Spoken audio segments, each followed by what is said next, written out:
Halo teman-teman, masih dengan saya lagi Felix. Tentunya masih melanjutkan bahasan mengenai donghua kesayangan kita, yaitu Saulan. Dalam bagian sebelumnya kita telah melihat tim Sri Lanka yang telah berhasil lolos ke babak final dan juga telah sukses mengalahkan tim dari Kekaisaran Singluo. Namun seperti biasa, bagi kalian yang belum dan ingin menyaksikan donghua-nya secara langsung, kalian bisa skip video ini karena pastinya konten kali ini akan banyak mengandung spoiler. Baiklah, tanpa berlama-lama lagi, mari kita mulai.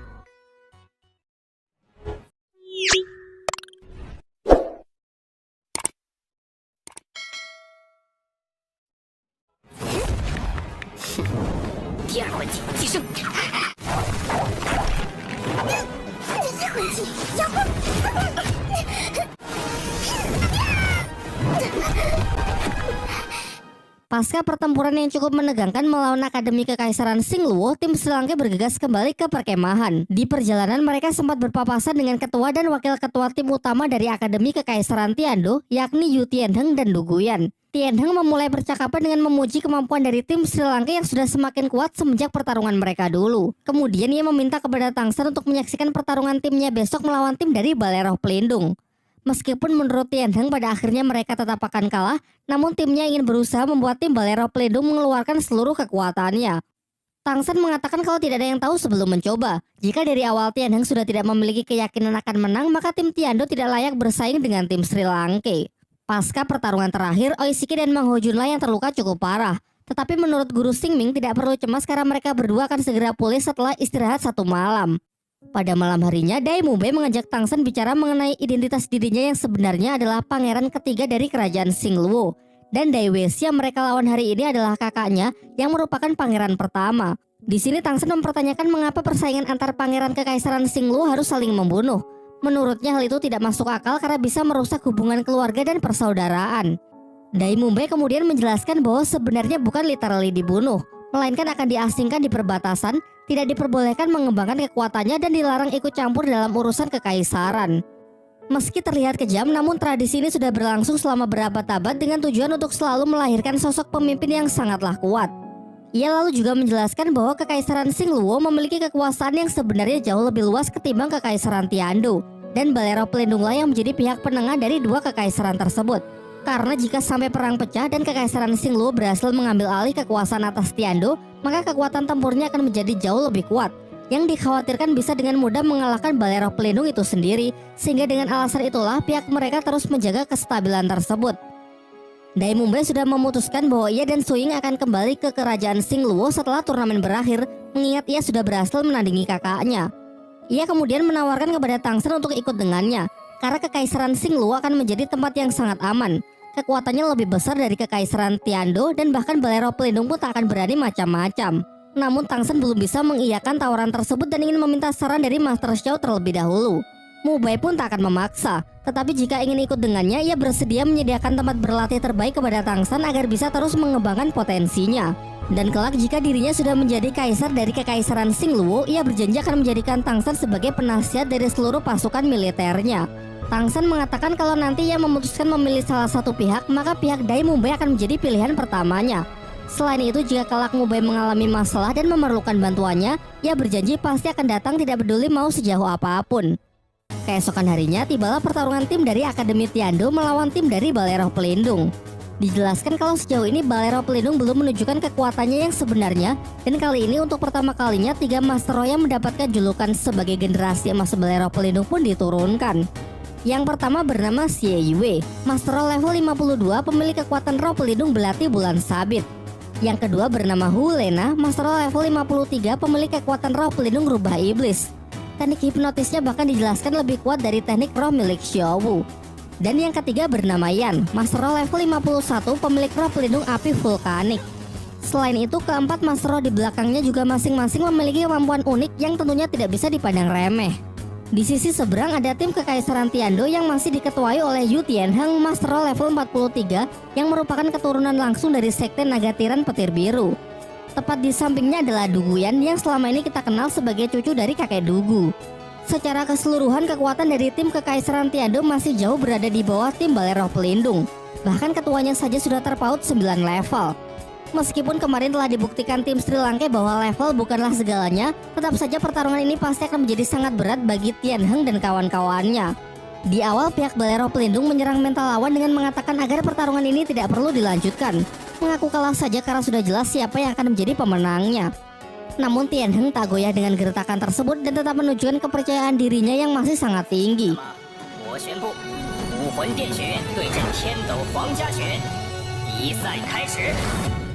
Langkah pertama, Hulena maju menyerang dengan mengeluarkan skill hipnotisnya. Menyadari hal itu, Tian Heng segera memerintahkan anggota timnya agar tidak melihat mata musuh. Namun ternyata itu hanyalah sebuah pengalih perhatian. Teknik hipnotis sesungguhnya Hulena lakukan dengan menyebarkan kabut merah untuk mengepung tim Tiando dan melancarkan serangan hipnotis melalui pendengaran yang dapat langsung mengunci pergerakan target. Sebagai langkah selanjutnya, ia dan Xie Yue melakukan teknik penyatuan roh pelindung, menciptakan wujud kekuatan baru yang mereka sebut pesona iblis untuk mengeksekusi target yang telah dilumpuhkan. Baik semua fungsi indera, pergerakan, dan kekuatan roh akan berkurang sebanyak 50% di bawah pengaruh hipnotis kabut merah pada serangan pertama.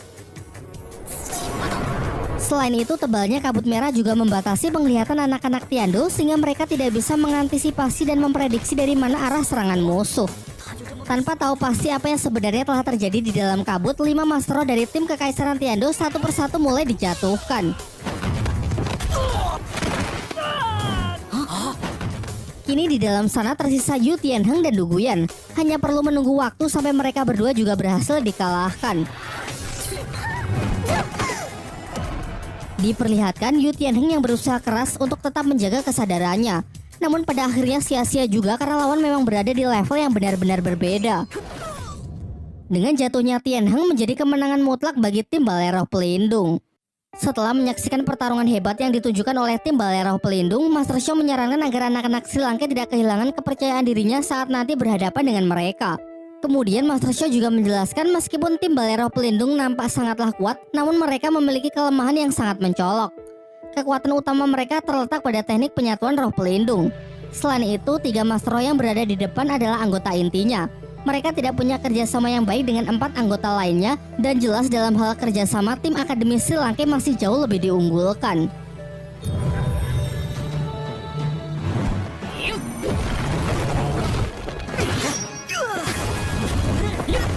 Pertarungan demi pertarungan telah berlalu meskipun scene lengkap pertarungannya tidak diperlihatkan. Kini terpilih 3 tim yang masuk ke pertandingan 3 besar, yaitu tim dari Akademi Chen Feng, tim dari Akademi Sri Lanka, dan tim dari Balai Roh Pelindung. Singkat cerita, hari pertarungan pun telah tiba. Arena yang dipilih berbeda dari arena babak sebelumnya, dan kali ini dalam upacara pembukaannya, Bibidong sang pemimpin suci Balai Roh Pelindung memberikan sambutannya. Semua peserta berlutut untuk memberikan hormat. Namun Tangsan enggan melakukannya karena selama ini ia hanya akan memberikan penghormatannya kepada guru dan juga ayahnya saja.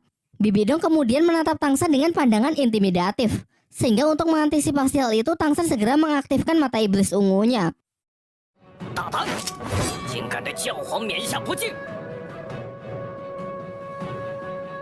Dalam sambutannya, Bibidong mengumumkan perihal hadiah besar yang akan pihak Balai Roh Pelindung berikan kepada tim yang berhasil menjuarai turnamen elit Akademi Roh. Hadiah itu berupa 3 buah tulang roh yang berasal dari siluman roh berusia puluhan ribu tahun.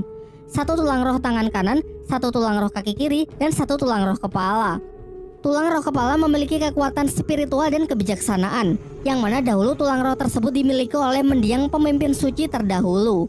Terdapat 3 tim di babak kali ini, sehingga diadakanlah pertarungan perorangan dengan tujuan mengeliminasi salah satu tim, karena di babak final hanya akan diisi oleh 2 tim saja.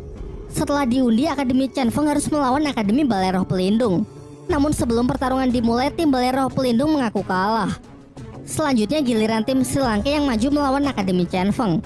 Namun di sini Master Xiao menyadari kalau ini adalah taktik dari Balai Roh Pelindung yang sudah bekerja sama dengan Akademi Chen Feng. Oleh karena itu ia tidak ingin terjebak dalam permainan mereka dan memutuskan untuk menyerah saja. Terakhir Balai Roh Pelindung harus kembali bertarung melawan Akademi Chen Feng. Dan benar saja, giliran Akademi Chen Feng yang menyatakan kalau timnya menyerah dan membiarkan tim Balai Roh Pelindung untuk maju ke final terlebih dahulu. Sehingga dengan ini tim Balai Roh Pelindung lolos ke final. Sementara Akademi Chen Feng akan bertarung melawan Akademi Sri Lanka untuk memperebutkan kuota final yang satu lagi. Di sini kalau dijelaskan memang agak ribet ya, tapi intinya Akademi Sri Lanka dan Akademi Chen Feng akan bertarung dan yang menang nanti akan melawan tim dari Balai Roh Pelindung di babak final. Jadi sebenarnya Akademi Chen Feng dan Balai Roh Pelindung itu bersatu buat ngalahin tim Sri Lanka gitu. Kita langsung lompat ke hari berikutnya. Kedua tim maju untuk memulai pertarungan memperebutkan kuota untuk masuk ke final melawan tim Balai Roh Pelindung. Terlihat Wu yang menjelaskan bahwa sebenarnya tujuannya bekerja sama dengan Balai Roh Pelindung adalah agar ia bisa diberikan kesempatan untuk kembali bertarung melawan Tang San. Meskipun terlihat kalau Tang San tidak terlalu menggubrisnya. Di atas arena kedua tim pun sudah siap dengan formasi masing-masing.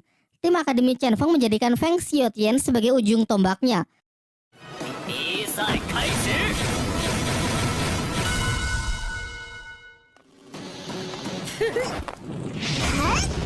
Dengan dukungan dari tipe support di belakangnya yang disalurkan ke tubuh Wu, ia memperkuat skill sayap badai Feng Xiaotian dengan teknik kekuatan roh pelindung gabungan. Gabungan dari keduanya secara teori memang sangatlah dimungkinkan karena pada dasarnya angin memanglah bisa digunakan untuk memperkuat api. Di paling belakang, Oishike menyalurkan kekuatan rohnya ke tubuh Ning Rongrong yang kemudian ia perkuat dengan skill dukungan cahaya kibau, kemudian disalurkan lagi ke Suying, disalurkan lagi ke Mang Hojun, terus diperkuat sampai estafet dari kekuatan roh tersebut masuk ke dalam tubuh Tang San.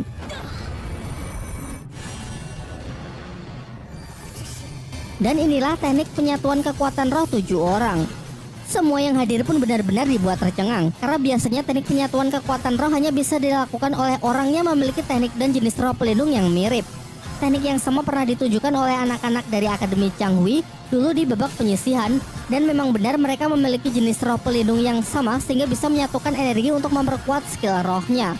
Namun ketujuh monster Sri Lanka ini ternyata sanggup melakukannya, padahal jelas-jelas setiap anggotanya memiliki jenis roh pelindung dan teknik yang berbeda-beda. Tentu saja di balik kejeniusan dari teknik ini ada Master Xiao yang memang memiliki teori dan pengetahuan yang luar biasa mengenai dunia roh. Setelah cukup menyerap kekuatan roh dari teman-temannya, Tang San langsung merapalkan teknik untuk memanggil roh pelindung terkuatnya, yakni Palu Hao Tian. Sementara itu Feng Xiaotian melihat kalau inti dari teknik Sri Lanka berada pada Ning Rongrong. Menurutnya asalkan ia bisa menjatuhkannya, pasti teknik ini akan hancur. Tanpa rasa ragu ia pun bergegas menggunakan teknik badai iblis 36 sayatan tanpa henti untuk memulai serangan. Teknik yang sama dengan teknik yang membuat Tang San benar-benar kesulitan di babak kemarin. Ia maju dengan kecepatan tinggi, berencana mengambil kesempatan sebelum kekuatan Tang San mencapai puncaknya. Menanggapi hal itu, Tang San segera mengaktifkan teknik mata iblis ungu, yang mana salah satu kemampuannya adalah mampu melihat pergerakan secepat apapun. Dan setelah menunggu timing yang tepat, ia melompat ke arah Feng Xiaotian untuk menghantamnya menggunakan Palu Hao Tian. Serangan itu Tang San arahkan ke sayap untuk meminimalisir cedera fatal yang mungkin bisa diterima oleh Feng Xiaotian. Namun meski begitu, serangan tersebut begitu kuat sampai-sampai membuat target terlempar jauh dan tak sanggup untuk bangkit lagi. Memang benar bahwa di pertarungan sebelumnya teknik ini benar-benar menyulitkan Tang San dan memaksanya untuk bertarung dalam waktu yang cukup lama. Namun siapa sangka sekarang ia bisa mengalahkannya hanya dengan sekali serang saja. Pada dasarnya sama-sama menggunakan teknik penyatuan, tetapi jelas terlihat perbedaannya karena di pihak Tang San ada 6 orang yang memberikan dukungan. Sementara Feng Xiaotian hanya mendapatkan dukungan dari 3 orang saja. Gap kekuatannya terlalu besar. Selain itu, kesalahan terbesar dari Feng Xiaotian adalah menggunakan teknik yang sama saat berhadapan dengan Tang San dulu. Tentunya semenjak pertarungan terakhir mereka dulu, Tang San sudah jauh meneliti mengenai teknik 36 sayatan tanpa henti milik Feng Xiaotian tersebut. Ia merumuskan sebuah teori bahwa teknik tersebut memiliki kelemahan yang sama dengan teknik palu acak miliknya, yaitu selama teknik tersebut bisa diganggu di awal, maka kekuatannya tidak akan bisa dikerahkan. Mengandalkan penglihatan unik miliknya, sedari awal Tang San sudah menangkap pergerakan dari Feng Xiaotian. Dan ketika Feng Xiaotian masih menambahkan kecepatan, merupakan waktu yang tepat untuk mengganggunya sebelum mencapai kekuatan puncak. Namun kini Master Xiao merasa kalau situasi Tang San menjadi lebih berbahaya karena Palu Hao Tian telah diperlihatkan terlalu banyak, yang mana hal ini membuat hasrat Balai Roh Pelindung untuk membunuhnya pasti akan menjadi lebih kuat. Ketika menyaksikan Feng Xiaotian yang telah dikalahkan hanya dengan satu serangan saja, membuat Wu sangat kesal. Bersama anggota yang masih tersisa, ia segera merapalkan teknik untuk melakukan serangan balasan. Di waktu itu juga Tang San bergegas menarik kembali Palu Hao Tian yang wujudnya sekarang lebih besar dari tubuhnya sendiri. Dan bukannya surut, kekuatan dari Palu Hao Tian justru semakin menggila. Seakan Tang San akan bersatu dengan roh pelindungnya tersebut. Perlu diketahui bahwa teknik ini merupakan teknik perwujudan roh pelindung yang harusnya hanya bisa dilakukan oleh Master Roh yang telah mencapai level 70 ke atas. Dengan kekuatan yang didapat dari keenam temannya ditambah lagi peningkatan dari skill support cahaya Kibouning Rongrong, Guru Liu Erlong mengatakan kalau kekuatan Tang San sekarang pasti sudah setara dengan Master Roh level 70. Tidak ingin menunggu sampai Tang San benar-benar mencapai kekuatan puncaknya, Wu Suang bersama anggota lainnya yang belum ingin menyerah segera maju untuk mengganggu Tang San. Tetapi sayangnya mereka terlambat. Ledakan dari energi yang Tang San kumpulkan lebih dari cukup untuk menjatuhkan seluruh anggota tim dari Akademi Chen Feng. Namun sialnya karena kekuatan yang terkumpul terlampau besar membuat Tang San hilang kendali dan terlihat ingin meluapkannya melalui serangan dari teknik palu acak miliknya, meskipun jelas-jelas timnya sudah menang atas Akademi Chen Feng. Tekanan yang ditimbulkan dari palu Houtian Tang San begitu kuat yang dikhawatirkan bisa meluluhlantahkan seluruh arena. Sebelum teknik sempat meledak, Tang San mendengar suara misterius yang berbisik agar ia menghentikan tekniknya tersebut, lalu menginstruksikan supaya menarik palu Houtian dan menyimpannya kembali. Diumumkanlah bahwa tim dari Akademi Sri Lanka menjadi pemenang dalam pertarungan kali ini sehingga berhak maju ke babak final besok melawan tim dari Balai Roh Pelindung. Sekembalinya dari arena turnamen, semua murid yang bertanding pada hari ini mendapatkan healing untuk memulihkan kondisinya. Sembari itu, Master Xiao menjelaskan bahwa teknik penyatuan 7 Master Roh sebenarnya ia siapkan untuk menghadapi tim dari Balai Roh Pelindung.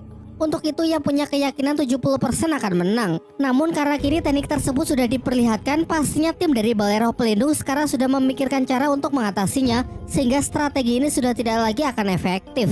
Dan benar saja, di aula Balai Roh Pelindung, Bibi Dong terlihat sedang menyampaikan taktik kepada timnya. Bagaimana cara untuk mengatasi teknik penyatuan dan perwujudan roh pelindung milik Tang San. Bahkan ia mengatakan kalau cara apapun bisa mereka gunakan sekalipun itu bisa membuat Tang San sekarat. Kembali ke tempat Sri Lanka yang masih berupaya menyusun strategi untuk pertarungan besok.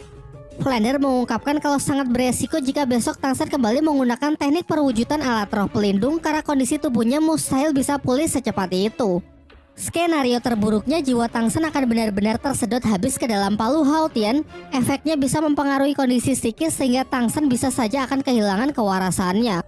Pembicaraan pun ditutup dengan Master Xiao yang memerintahkan semuanya untuk segera beristirahat, sementara ia akan memikirkan cara terbaik untuk menghadapi pertarungan besok. Di pihak Balai Roh Pelindung, Master Hantu mengatakan kalau Master Xiao lah otak dibalik strategi tempur dari anak-anak Sri Lanka hingga bisa mencapai titik ini. Ia pun mengusulkan agar ia diberi perintah untuk membunuhnya saja. Namun Bibi Dong tidak mengizinkannya. Ia beralasan kalau Master Xiao merupakan pemegang plat tetua Balai Roh Pelindung, sehingga kematiannya bisa merusak reputasi dari Balai Roh Pelindung itu sendiri. Untuk itu ia menegaskan agar Master Hantu dan Master Krisan tidak melakukan tindakan di luar apa yang ia perintahkan. Akan tetapi sebenarnya di balik alasan itu, Bibi Dong ingin melindungi Master Xiao karena jauh di lubuk hatinya ia masih memiliki perasaan terhadapnya.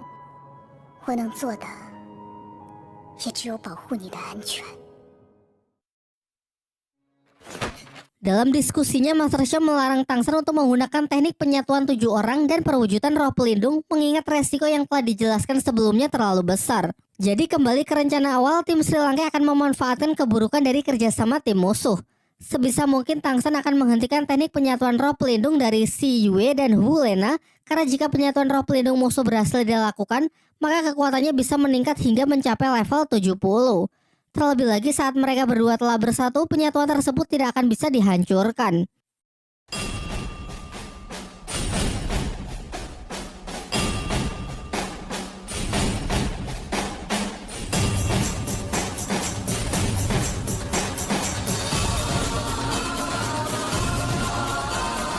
Dalam perjalanan menuju arena babak final, tim Sri Lanka berpapasan dengan tim lain yang sudah lebih dulu gugur dari turnamen. Mereka semua kagum dengan tekad Tang San yang sudah sampai di titik ini. Seakan menaruh harapan besar kepada tim Sri Lanka yang akan mengukir sejarah baru dalam turnamen Akademi Roh Elite, yang mana sebelumnya tim Balai Roh Pelindunglah yang selalu menjadi juaranya. Flander lalu menyampaikan pidatonya sebelum memasuki arena. Ia mengungkapkan kalau ia sangat bangga bisa membimbing anak-anak jenius seperti mereka.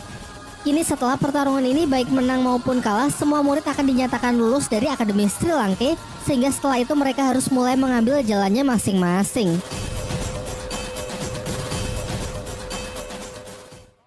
Singkat cerita, kedua tim mulai memasuki arena. Seperti pertarungan yang lalu, Hu Lena memulai serangannya dengan teknik hipnotis untuk melumpuhkan target. Akan tetapi Tang San pastinya sudah mengantisipasi hal tersebut. Ia menyadari kalau teknik hipnotis Hu Lena disalurkan melalui penglihatan dan pendengaran. Selanjutnya ia memberikan perintah kepada Xiaowu yang juga menguasai teknik hipnotis untuk mematahkan teknik hipnotis musuh. Terbilang cara yang cerdik untuk melawan hipnotis dengan hipnotis. Meskipun gagal melancarkan serangan hipnotisnya, Hulena masih mempunyai teknik kabut merah untuk membatasi pergerakan dari tim Sri Lanka. Kesempatan itu ia gunakan untuk melakukan penyatuan roh pelindung dengan Su Yue. Ditambah dengan adanya dukungan dari tipe support di belakangnya, membuat mereka berdua dengan segera bisa langsung bersatu dan siap menyelesaikan pertarungan dengan cepat seperti apa yang mereka lakukan kepada tim dari Akademi Tiando. Sementara itu, Tang Shen mulai mengingat perkataan dari Tian Heng. Meskipun Tian Heng tahu kalau timnya tidak akan bisa menang, ia tetap mengambil resiko bertarung dengan tujuan supaya tim Balai Roh Pelindung bisa segera menunjukkan teknik pamungkasnya tersebut, membukakan jalan kepada tim Sri Lanka untuk bisa mengcounternya.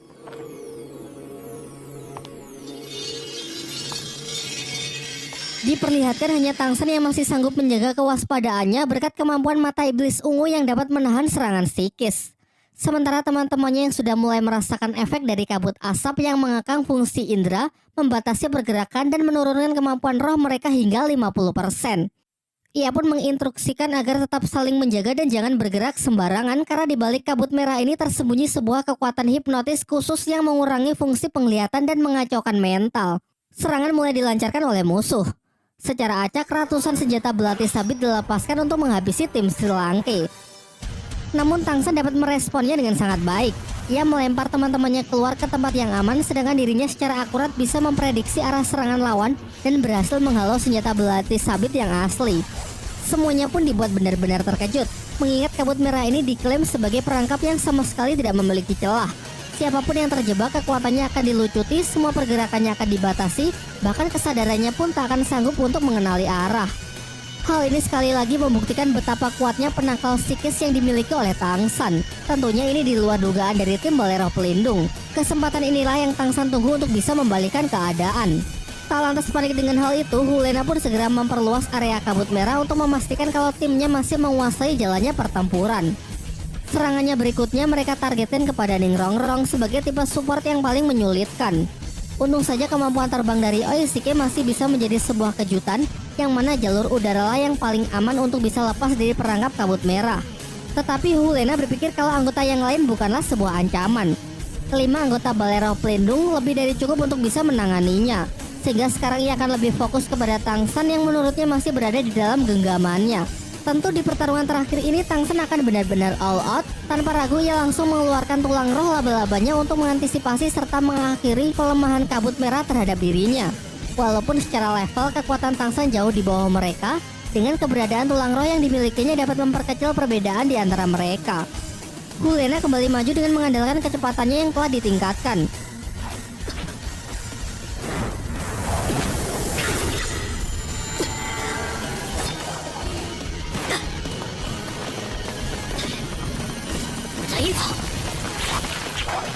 Rumput biru perak bisa dihancurkan dengan sangat mudah.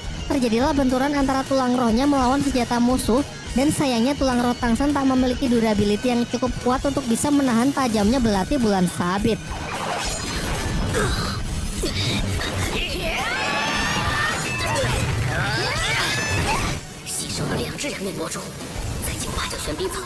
Di waktu yang bersamaan, Dai Mumbe sedang gencar-gencarnya berhadapan dengan Master Roh tipe elemen api dari tim Balai Roh Pelindung. Namun meskipun sudah membuat kombinasi serangan dengan Su Ying, ia masih belum mampu menyentuhnya karena pertahanan batu lava yang terlihat sangat kokoh.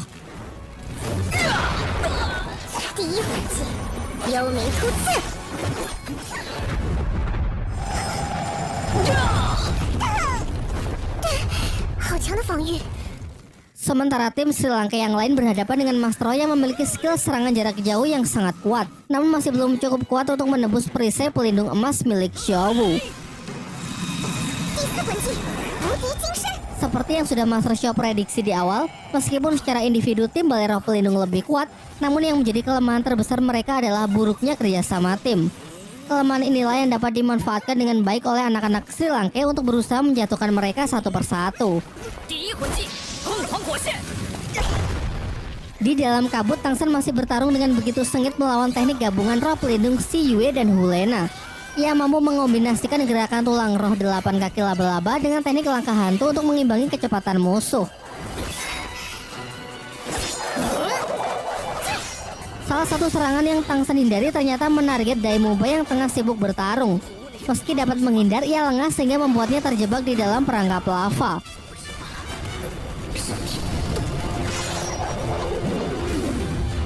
Untung saja Tang San melepaskan skill keempatnya dengan tepat, melindunginya sebelum belati bulan sabit sempat merobek ginjalnya.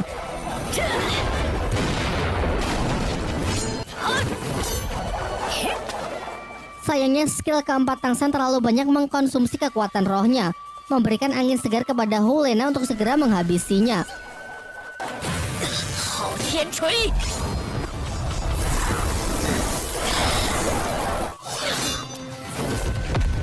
Dua sabit bulan langsung ditembakkan ke arahnya. Karena tak mungkin menangkis keduanya secara langsung, Tang San menggunakan teknik rahasianya. Dengan perhitungan matematis, ia dapat mengukur seberapa kuat dan serangan sudut yang tepat untuk menghalau serangan belati sabit yang kedua. Secara teori, teknik penyatuan roh pelindung mengkonsumsi banyak kekuatan roh. Hulena sudah mempertahankan teknik tersebut semenjak pertarungan baru saja dimulai, jadi ini pasti akan menjadi serangan terakhirnya. Bentrokan yang begitu dahsyat mematahkan satu persatu tulang roh kaki laba-laba milik Tang San. Tepat setelah semuanya patah, ia menghantam lawan dengan palu Hao Tian, memisahkan teknik penyatuan roh Siwei dan Hulena yang memang sudah mencapai batasnya. Namun karena hal itu kondisi Tang San juga tak lebih baik. Dengan patahnya seluruh tulang roh menyisakan luka yang sangat parah. Sementara Siwei dan Hulena meski kehabisan kekuatan roh namun masih sanggup berdiri. Jadi apakah ini pertanda kekalahan Tang San? Oh, tentunya tidak semudah itu. Dari sinilah Tang San menunjukkan kemampuan yang sesungguhnya, yaitu serangan senjata rahasia dari Sekte Tang. Namun karena aturan yang melarang penggunaan senjata selain roh pelindung, ia memanfaatkan pecahan tulang roh untuk melepaskan tekniknya tersebut. Ia menyebutnya dengan sebutan pantulan sayap kelelawar. Meski pada awalnya dapat ditangkis dan dianggap remeh oleh musuh, namun kengerian dari senjata rahasia adalah kemampuannya yang memberikan serangan kejutan dari arah yang tidak dapat diprediksi. Dengan perhitungan yang sangat tepat secara matematis, dapat membuat senjata rahasia terbang dengan jalur khusus, arah tembakan dan sudutnya sulit untuk ditebak. Walaupun tidak memberikan serangan fisik langsung yang parah, efek racun laba-laba yang masuk melalui luka sayatan sangatlah kuat, hingga sanggup melumpuhkan target hanya dalam hitungan detik. Pecahan tulang roh yang Hulena dan Siwei tangkis dimanfaatkan untuk saling melukai. Dengan ini keadaan pun berubah drastis. Dari pihak balai roh pelindung hanya master tipe elemen api yang dapat menghalau pecahan tulang roh. Meski Tang San sudah jatuh pingsan, masih ada 6 anggota lain yang siap mengepungnya. Mubei melakukan teknik fusion dengan Su Ying, melancarkan serangan kombinasi dengan Mang Ho Jun, dan masih diperkuat lagi dengan teknik support cahaya kibau dari Ning Rongrong.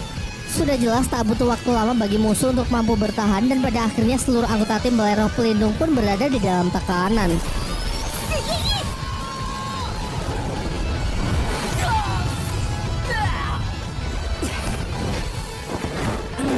Kakek Dugu memperingatkan Bibi Dong mengenai racun Tang San yang sangat unik. Selain Tang San sendiri, di dunia ini tidak ada orang yang sanggup membuat penawarnya. Dengan sedikit nada menyindir, ia mengatakan jika pertarungan tidak segera dihentikan, pihak balai roh pelindung dikhawatirkan akan kehilangan generasi emas mereka.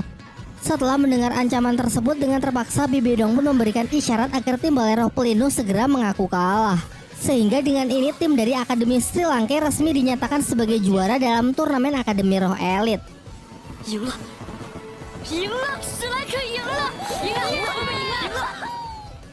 Setelah mendengar pernyataan tersebut, Ning Fengxi menggunakan skill healing supernya untuk memulihkan semua orang yang terluka.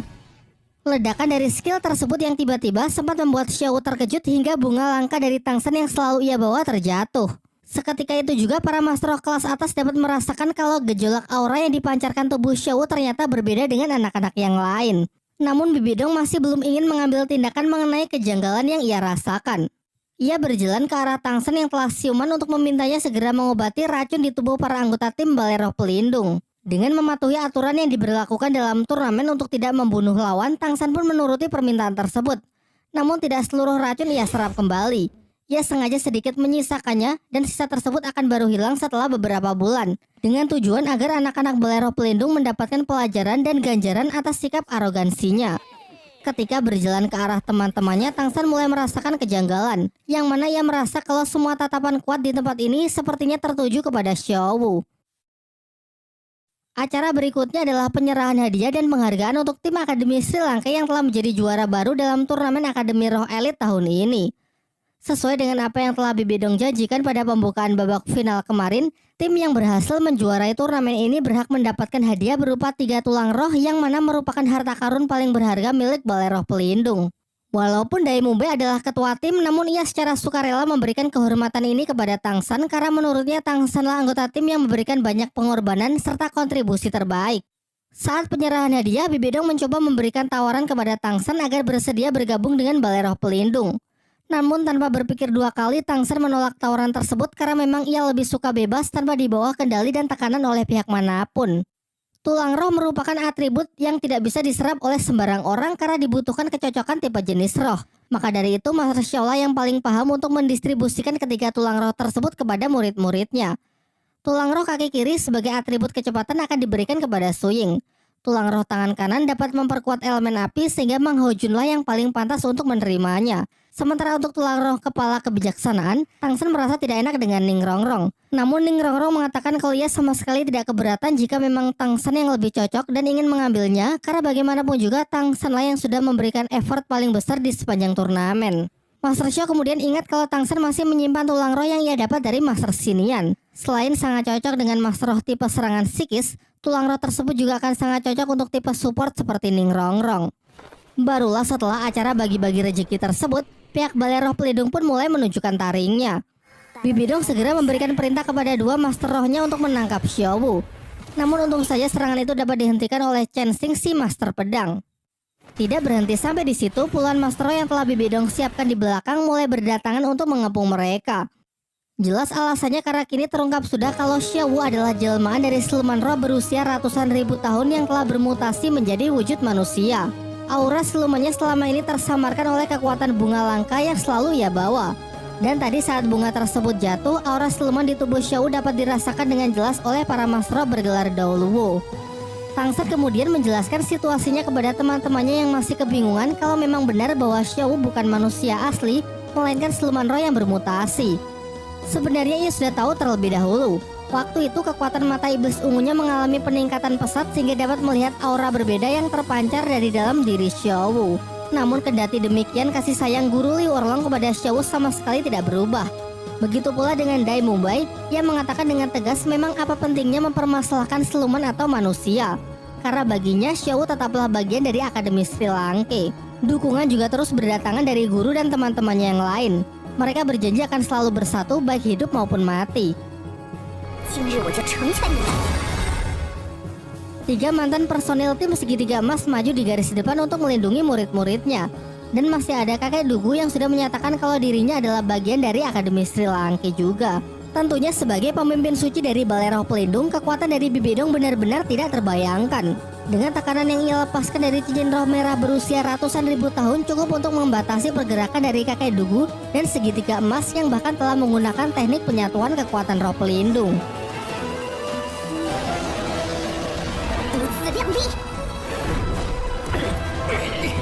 Pertempuran pun pecah. Kakek Dugu bertarung sengit melawan Master Krisan, sementara Master Hantu diserahkan kepada Chen Xing dan mencegahnya agar mereka berdua tidak bersatu.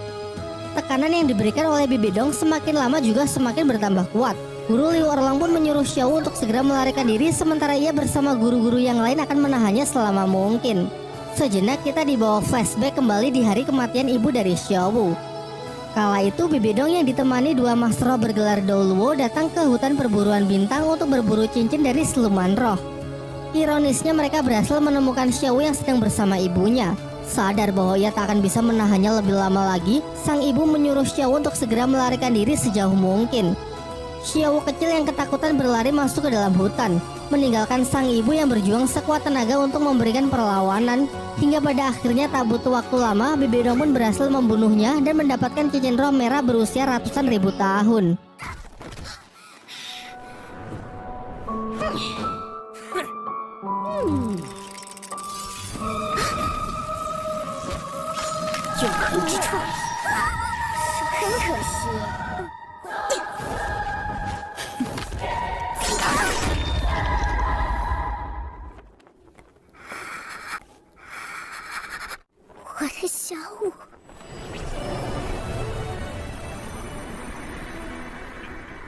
Meskipun Xiao berhasil selamat, kematian dari sang ibu menyisakan luka dan penyesalan yang teramat dalam. Kini Xiaowu ingin menebus penyesalannya waktu itu. Ia enggan untuk melarikan diri lagi dan lebih memilih untuk mengorbankan dirinya sehingga guru dan teman-temannya bisa selamat.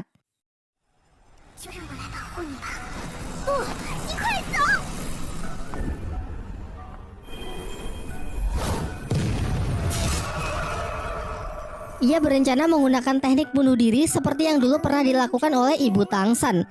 Menyadari hal itu, Master Krisan bersama Master Hantu segera bertindak cepat untuk berusaha menghentikannya. Seketika itu juga Tangsan yang tak kuasa menahan dirinya lagi mengeluarkan palu Haotian lalu bergegas masuk ke dalam pertempuran demi melindungi Xiaowu.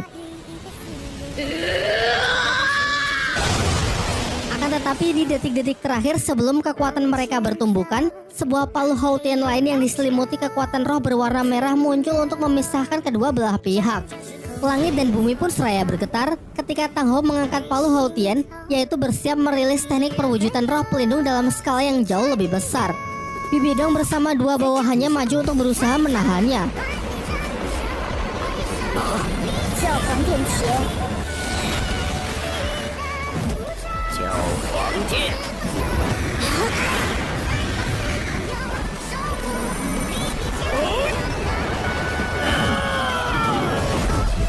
Ketika pertahanannya mulai hancur, para tetua balai roh pelindung lainnya juga menyalurkan kekuatannya untuk melawan ayah dari Tangsan tersebut.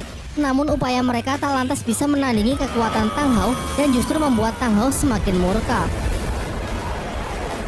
Meskipun tidak ada pihak Bibi Dong yang terluka karena sebenarnya Tang Hou memang hanya ingin menghancurkan simbol dari balai roh pelindung dan menyita sedikit waktu untuk membawa pergi Tangsan dan Xiaowu. Sebelum menghilang, terdengar suara Tang Hou yang mengancam Bibi Dong bahwa suatu saat ia pasti akan kembali untuk menuntut balas.